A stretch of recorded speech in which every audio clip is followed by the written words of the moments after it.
It was a nameless stretch of asphalt, a road that didn't exist on any map. No GPS recognized it. No street signs marked it. Yet if you drove long enough past the outskirts of Hollow Creek, past the rusting farmlands and the dying trees, you would see it. An unassuming turnoff swallowed by dense fog, leading into the blackest part of nowhere.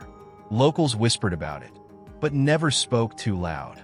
They called it the road to nowhere. They said those who traveled it never came back the same, if they came back at all. Daniel Crow didn't believe in ghost stories.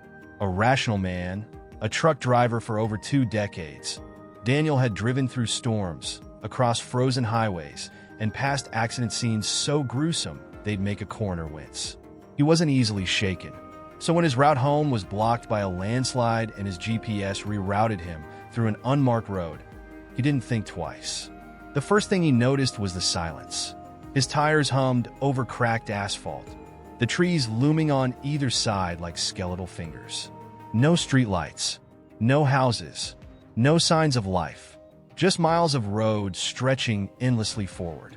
The deeper he drove, the denser the fog became. His headlights barely cut through it, and his dashboard clock flickered erratically. Then, the radio turned on by itself. Static. At first, just white noise hissing through the speakers. But then, something else, a voice, faint and whispering, just beneath the crackling distortion. "Turn back." Daniel frowned, reaching for the dial. The voice grew louder. "Turn back. While you still can." He switched off the radio. The voice stopped, but as soon as his hand left the dial, bang! Something slammed against his windshield. A dark shape, featureless, but with too many fingers spindly, grasping, sliding down the glass, leaving behind greasy, black streaks. His breath hitched, his pulse hammering in his skull. He swerved. The truck skidded, tires screeching. His heart nearly stopped as the road beneath him cracked open like splitting skin, an endless black void yawning beneath his wheels. He slammed the brakes. Silence. The crack in the road was gone. The thing that hid his windshield had vanished. But the black stains remained, dripping down like rotting blood. Daniel swallowed hard. His hands shook as he put the truck back into gear. He was about to turn around. But then he saw the girl. She stood just ahead, in the middle of the road. Barefoot, a white dress torn at the hem, long, dark hair hanging over her face. She didn't move, didn't speak, just stood there. Daniel's throat went dry. Then she twitched, a single, unnatural jerk, like a marionette with its strings suddenly pulled. Then another, and then she rushed at him. Daniel barely had time to react before the girl slammed into his truck. But it wasn't a normal collision. There was no thud of flesh against metal, no crunch of bone. Instead, the moment she made contact with the hood, she disappeared, dissolving in a thick, black smoke that seeped through the vents and filled the cabin. Daniel choked, coughing violently, his vision blurring as the air turned rancid, a sickly sweet mix of decay and burnt hair. His eyes watered, his lungs screamed, and for a few horrifying seconds, he felt like something was crawling inside his throat, twisting, writhing, pushing against the inside of his ribs. Then it was gone. The air cleared in an instant. The smell vanished. The road stretched ahead, empty once more. But something was different. Daniel's hands trembled as he gripped the steering wheel. His foot hovered over the gas pedal, hesitant. His instincts screamed at him to turn around, to get the hell out of there. But when he glanced in the rearview mirror, his stomach dropped. There was no turning back. The road behind him had disappeared, swallowed by absolute darkness. No fog, no trees, no sky, just an endless, devouring void. His breath came in ragged gasps. He was trapped. Daniel clenched his jaw, forcing himself to breathe. He was a logical man, a truck driver, not some panic kid. Roads didn't just disappear. This had to be a trick of the mind, exhaustion, stress, something. So he did the only thing he could. He drove forward. The road stretched endlessly. The world outside his truck had become wrong. The trees weren't trees anymore. Their trunks bulged like swollen corpses, bark peeling away to reveal something slick and wet underneath. Their branches twitched, shifting whenever he looked away, like they were whispering to each other. The sky had turned an ugly, pulsing shade of red. His dashboard clock still flickered erratically, numbers jumping and twisting. 2:37 a.m., then 12:01 p.m., then midnight. The deeper he drove, the worse it got. The road, once cracked and worn, had turned to rotting flesh. The tires of his truck sank slightly into the pulpy surface, leaving wet, crimson tracks. Then came the sounds. It started with a soft tapping on the windshield. At first, Daniel ignored it, gripping the wheel so tight his knuckles turned white. But the tapping grew louder, faster, desperate, and then a voice. "Let me in." Daniel's throat tightened. He refused to look. "Let me in, Danny." His pulse stopped. That voice. That wasn't some faceless ghost or nameless entity. That was his wife's voice. Emily, dead for 5 years. He swallowed hard, his foot pressing down on the gas, heart hammering so violently he thought his ribs would crack. The voice turned pleading. "Danny, please, it's cold out here." Something brushed against his cheek. He jerked away, his head snapping to the side, and immediately regretted it. Because she was there, sitting in the passenger seat. Her skin was pale, too pale, translucent in places, as if the flesh had thinned, revealing the blue veins underneath. Her lips were cracked, her teeth too sharp. Her eyes were black holes, bottomless and hungry. Emily smiled. Daniel screamed. The truck swerved violently, the tires skidding over the pulpy, blood-wet road. He yanked the wheel, trying to regain control, but it was no use. The world tilted. The truck lurched. And then, everything went black. Daniel woke up to the sound of something dripping. His head throbbed, his vision blurred, swimming in and out of focus. Slowly, painfully, he lifted his head. His truck was gone. The road was gone. He was lying on the ground, in a cold, wet, pulsing ground. The air was thick with a metallic stench of blood. Drip, drip, drip. Daniel forced himself to sit up. His body ached, his skin slick with something warm. He didn't want to look down, but he did, and he wished he hadn't. The ground wasn't just wet, it was alive. It pulsed beneath him, the surface stretching and contracting, as if he was lying on the skin of something massive, something breathing. Daniel's stomach twisted. He scrambled to his feet, his boots sinking slightly into the flesh-like ground. He took a shaky breath, trying to focus. Then he heard it. Footsteps. Slow, deliberate, coming from behind him. Daniel turned, and there he was. A man, or at least something trying to be a man. Tall, too tall, skin stretched too tight over an impossibly long frame, veins bulging, pulsing. His face was a nightmare. His mouth stretched wide in a grin that never faltered, never twitched. His teeth were wrong. Too many, too sharp. And his eyes, hollow sockets dripping black. The smiling man tilted his head, watching Daniel with that unblinking, frozen grin. And then, in a voice that was not human, he spoke. "You took the wrong road, friend." Daniel tried to run, but the road to nowhere never lets you leave. Daniel's heartbeat pounded in his ears. The smiling man stood before him, still as a corpse, except for the slow, rhythmic rise and fall of his chest. That grin never wavered. That empty, black-dripping gaze never blinked. And then he stepped forward. Daniel took a reflexive step back. The ground beneath his boots squished, sending a shudder up his spine.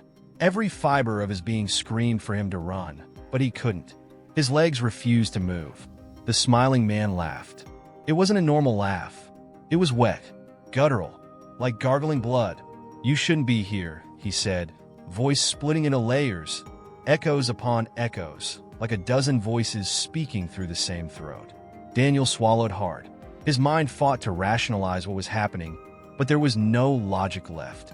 There was only this thing, this impossible, towering, grinning thing. "Lost, are we?" The smiling man's head tilted too far, his vertebrae cracking loudly with emotion. Daniel bolted. His feet tore through the pulsing, fleshy ground, every step sending black balls splattering into the air. He didn't care. He just ran. The world around him had changed again. The sky above was no longer red. Now it was a gaping hole, a spiraling, Endless black void that seemed to pulse, breathe, watch, asterisk, asterisk. The surrounding trees twitched and groaned, their roots moving like grasping fingers, tearing into the ground. And behind him, that laughter, growing louder, closer. Daniel risked a glance over his shoulder and regretted it instantly. The smiling man wasn't running. He was gliding. His limbs hung limp, his feet barely touching the ground, as if some invisible force was pulling him forward. His mouth was still stretched into that horrible grin, but his jaw had begun to split open. Further, further, further, too far. The flesh around his mouth ripped apart, revealing rows upon rows of needle-thin teeth. Black liquid dripped from his chin, staining the already rotting ground beneath him. "You can't run forever, Danny," the thing sang, voice vibrating through the air like a distorted radio signal. Daniel's breath hitched. How the hell did it know his name? He didn't have time to think. Up ahead, a break in the grotesque landscape, a clearing. And in the middle of it, his truck. Daniel's stomach clenched. It was intact. The headlights flickered weakly, the door hanging slightly open, as if waiting for him. It made no sense, but nothing had made sense since he took that damned road. All he knew was that he had to get inside. He pushed himself harder, his lungs burning, his legs screaming. The truck was just a few feet away. Danny. The voice wasn't behind him anymore. It was right next to his ear. Daniel barely had time to react before something grabbed him. Cold. Slimy. Wrong. Fingers too long, too sharp, wrapped around his throat, pulling him back with inhuman strength. He kicked and thrashed, but the grip only tightened. The smiling man's face was right there, inches away. Up close, it was worse. His skin crawled with movement, tiny, writhing things just beneath the surface. His mouth was now a gaping, black hole lined with jagged, dripping fangs. And he was still smiling. "I want to wear your skin?" Daniel's rage overtook his terror. With everything he had left, he drove his elbow back hard. There was a sickening crunch. The grip loosened. Daniel tore himself free, stumbled forward, and lunged into the truck. He slammed the door just as a shadowy hand scraped across the window, leaving behind deep, smoking gouges. His fingers fumbled for the keys. They were already in the ignition. He didn't question it. He turned the key. The engine roared to life. The headlights flared, cutting through the darkness. And for the first time since entering this nightmare, Daniel felt a sliver of hope. Then, the screaming started. Not from the smiling man, from the road itself. The ground convulsed, the fleshy surface splitting open, revealing something underneath. Something massive, something waking up. Daniel didn't wait. He slammed his foot on the gas. The truck lurched forward, tires tearing through the rotting road. The smiling man's laughter turned to a howl of rage, but Daniel didn't look back. The road ahead was shifting, twisting, trying to trap him, but he pushed forward. Faster, faster. The edges of his vision blurred. And then, a blinding white light. Daniel let out a guttural scream as the truck hit something impossibly solid. Everything vanished. Daniel woke up gasping. The first thing he felt was the cold. The second was the unmistakable scent of gasoline and burnt rubber. He was in his truck, parked on the side of a normal road. A real road. His dashboard clock blinked 3:17 a.m. His hands shook as he reached for the door handle. When he stepped out, his boots crunched against gravel, not flesh. His lungs shuddered with relief. He was out, but then he noticed something. The truck's hood was covered in black handprints. Daniel's stomach twisted. He turned slowly, glancing into the side mirror. His reflection stared back, but it wasn't him. The thing in the mirror had his face, but its lips were curled into a wide, impossibly sharp grin. And just before the reflection winked out of existence, Daniel heard it. A whisper, curling through the air, sliding into his ears like a parasite. "See you soon, Danny." Daniel sat in his truck, his breath coming in ragged gasps. His knuckles were white on the steering wheel. His eyes flicked back to the black handprints smeared across the hood. His reflection was gone, but the whisper still echoed in his mind. "See you soon, Danny." A sickening chill slithered down his spine. He had escaped, hadn't he? He was back on a real road on solid ground. He could see streetlights in the distance, a gas station sign blinking weakly through the night. Yet, something felt off. The road stretched ahead, normal enough. But the air was wrong. Heavy, suffocating. It pressed against him like a physical weight. And then, in the distance, through the thin veil of morning fog, he saw it. A figure, standing dead center in the road. Too far to make out details, but still, a human shape. Daniel's stomach clenched. Not again. He jammed the truck into reverse, heart hammering. His gut told him to get the hell away, but when he checked the rearview mirror, his blood turned to ice. Because the road behind him? It was gone, swallowed by the same choking black void *** from before. Daniel's chest tightened. His breath came out in sharp, ragged gasps. He was still trapped. The figure in the distance took a step forward, then another. Daniel's grip tightened on the wheel. He wasn't waiting. With a deep, shaky breath, he threw the truck into gear and slammed the gas pedal. The tires screeched. The truck lurched forward, and the moment he passed the figure, everything exploded into chaos. Daniel's head snapped back as a force stronger than anything he had ever felt gripped the truck. The windshield shattered. The world outside bent, twisted. Colors bled together, the streetlights stretching into streaks of white fire. The road cracked apart beneath his tires, splitting open into something unfathomable. And then, silence. The truck came to a shuddering halt. Daniel's heart pounded against his ribs. His hands trembled as he reached for the door handle. He stepped out, and his stomach plummeted, because he was back where he started. Same road, same fog, same distant figure. A perfect loop. No. Daniel's breath came in sharp, panicked bursts. He turned back to the truck, but something made him freeze. His headlights were still on, illuminating the road ahead. And in that pale, artificial glow, he saw something new. Bodies. Hundreds of them. Some hanging from the twisted trees, their bodies swaying like rotten fruit. Others crawling across the asphalt, their limbs bent at impossible angles. Their faces were blank. No eyes. No mouths. Just smooth, pale skin where features should have been. And then, they started moving. Faster. Jerking, twitching, crawling toward him like broken puppets. Daniel stumbled back. His brain screamed at him to run, but his legs felt like lead. The nearest body, a man with a caved-in chest, bones pushing through his skin, lunged. Daniel snapped out of it. He ran. The truck was no longer an option. The road was death. He had to find another way. His feet pounded against the asphalt, his breath coming in short, painful bursts. The whispers started again. Danny, Danny, Danny. The voices came from everywhere. The trees, the road, the very air around him. The world was closing in. And then, he saw it. A house. It stood at the edge of the road. An old Victorian monstrosity. Its windows pitch black. Its wooden walls twisted and warped. It did not belong here, but it was his only chance. Daniel sprinted toward the front door. He didn't think, didn't hesitate. He threw himself inside. The door slammed shut behind him, and the whispers stopped. For the first time since this nightmare began, the air was still.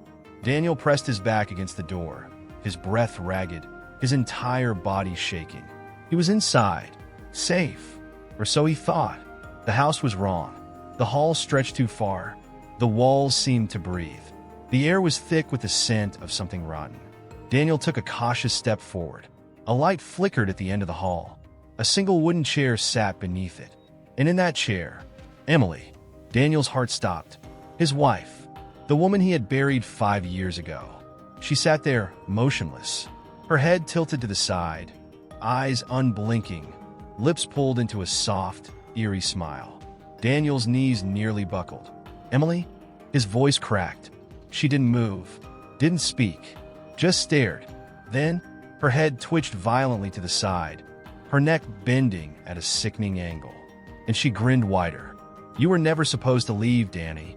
Her voice wasn't hers. It was his. The smiling man's. Daniel stumbled back. Emily's body jerked upright. Her movements were stiff, unnatural, like something was wearing her skin. And then, she rushed at him. Daniel ran. Through the endless halls, past rooms that shouldn't exist. A nursery filled with headless dolls. A kitchen where someone was still cooking, though no one was there. A mirror where his reflection watched him, but didn't move. Every door led to another nightmare. And behind him, Emily's voice. "Danny, come back. Danny, don't run. Danny, let me wear you." He didn't stop. He couldn't stop. Then, a door, different from the others. Rusting metal. A single, red exit sign flickering above it. Daniel didn't hesitate. He threw it open and stepped into the road. The same road.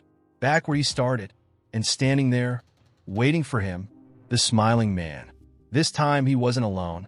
The figures from the road stood beside him, their blank faces turned toward Daniel. And then, one by one, they started to smile. Daniel's scream died in his throat. Because his own lips were curling upward. He was smiling too, and he couldn't stop. Daniel's lips stretched wider. He couldn't stop it. His face was locked in an unnatural, grotesque grin, too wide, too sharp, too wrong. The smiling man tilted his head, watching with amusement. The faceless figures standing beside him mimicked the motion, their smooth, empty faces splitting open, stretching into ghastly, ear-to-ear grins. A chorus of laughter rose in unison, a broken, gurgling mockery of joy. Daniel struggled against it. He could feel something inside him snapping, twisting, like invisible hands were prying him apart. His lips cracked, skin splitting at the edges of his mouth. "Let go, Danny." The smiling man's voice crawled into his skull. "Let it in?" Daniel's breath came in short, panicked gasps. His body felt loose, like he was unraveling from the inside. "No, no." With everything he had left, Daniel fought back. He clenched his fists, dug his nails into his palms. The pain grounded him. He bit down hard, forcing his mouth closed. Blood dripped from the corners of his lips. The surrounding laughter faltered. The smiling man's grin twitched. "Resisting, are we?" His voice was no longer amused. It was hungry. The air thickened, growing heavy with pressure. The faceless figures inched closer, their grins pulsing, mouths widening, stretching, splitting open into black voids. Daniel could feel them pulling him in, but then he remembered. The truck, the keys, a way out. With a burst of adrenaline, Daniel broke into a sprint. The figures lunged. Hands clawed at his clothes, fingers grasping at his skin. But Daniel kept running. The truck was there. The door was open. His hands shook violently as he dove inside, slamming the door just as the first pale, grinning hand smashed against the window. Turn the key. The engine roared to life. Daniel didn't hesitate. He jammed the gas pedal to the floor. The truck lurched forward. The faceless thing shrieked, distorting, unraveling like smoke. The smiling man did not move. He simply stood in the center of the road, his black, hollow eyes locked onto Daniel. As the truck sped toward him, he lifted one hand and snapped his fingers. The world ripped apart. Daniel's vision blurred. The road ahead shifted, twisted, spiraling into something impossible. The headlights flickered, the dashboard glitching, distorting. The speedometer spun wildly. And then, a light, blinding, overwhelming. A wall of white swallowed everything. Daniel felt himself falling. Daniel gasped as his eyes snapped open. He was lying in the middle of a road, a normal road. Morning sunlight broke through the trees. Birds chirped. The air smelled like pine and damp earth. His truck sat parked a few feet away, engine still running. Daniel's hands shook. His chest heaved. Was it over? He staggered to his feet, every muscle aching, his body heavy with exhaustion. Then he saw it, the sign. Welcome to Ashton, Maine. A real place. A real town. He was home. Relief flooded his chest. He let out a shuddering breath and laughed. But something was wrong. The sound of his own laughter. It wasn't his. It was too deep, too layered, too much like his. Daniel's breath caught in his throat. Slowly, hesitantly, he turned toward the truck's side mirror and froze. The reflection staring back at him, it wasn't his own. It was grinning,